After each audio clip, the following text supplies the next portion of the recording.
નમસ્કાર મિત્રો, આપ સૌનું હાર્દિક સ્વાગત છે। મિત્રો, માર્ચ મહિનામાં બદલાતા વાતાવરણને કારણે થતા વાયરલ ઇન્ફેક્શન જેવા કે તાવ, શરદી અને ઉધરસ। માર્ચના બદલાતા હવામાનમાં વાયરલ ઇન્ફેક્શનથી બચવાના 5 આયુર્વેદિક ઉપાય। મિત્રો, વારંવાર બીમાર પડો છો તો આ ઋતુ સંધિમાં આયુર્વેદ અપનાવો। અત્યારે માર્ચ મહિનો ચાલી રહ્યો છે, એટલે કે શિયાળો જઈ રહ્યો છે અને ઉનાળો આવી રહ્યો છે।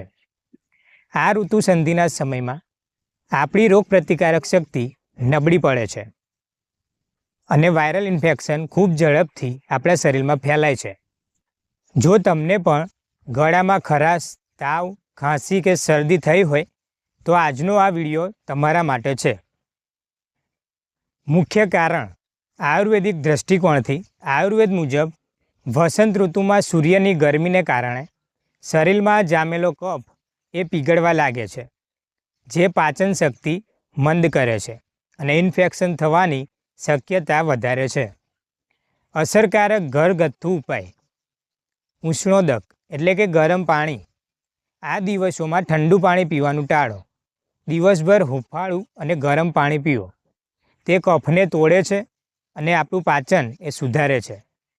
આયુર્વેદિક ઉકાળો કાવો: તુલસીના 5 થી 6 પાન, 2 મરી, થોડો આદુનો ટુકડો અને ચપટી હળદર નાખીને ઉકાળો બનાવો।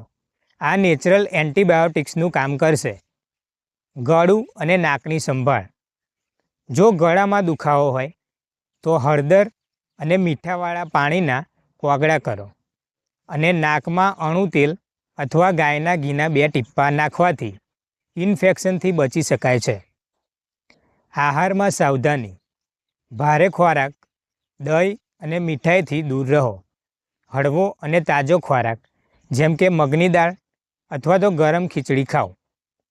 ગિલોયનો ઉપયોગ: ગિલોય એટલે કે એક વેલ છે, એ રોગપ્રતિકારક શક્તિ વધારવા માટે આયુર્વેદનું અમૃત છે। તેનો રસ કે ટેબ્લેટ લેવાથી વાયરલ તાવ જલ્દી ઉતરે છે। ડૉક્ટરનો સંપર્ક ક્યારે કરવો? જો તાવ 3 દિવસથી વધુ રહે અથવા શ્વાસ લેવામાં તકલીફ પડે તો તરત જ આયુર્વેદિક ચિકિત્સકની સલાહ લેવી। સ્વસ્થ રહો અને આયુર્વેદ અપનાવો। જો તમને આ માહિતી ગમી હોય તો વિડીયોને લાઈક કરો અને તમારા પરિવાર સાથે શેર કરો અને ચેનલને સબસ્ક્રાઈબ કરવાનું ભૂલતા નહીં।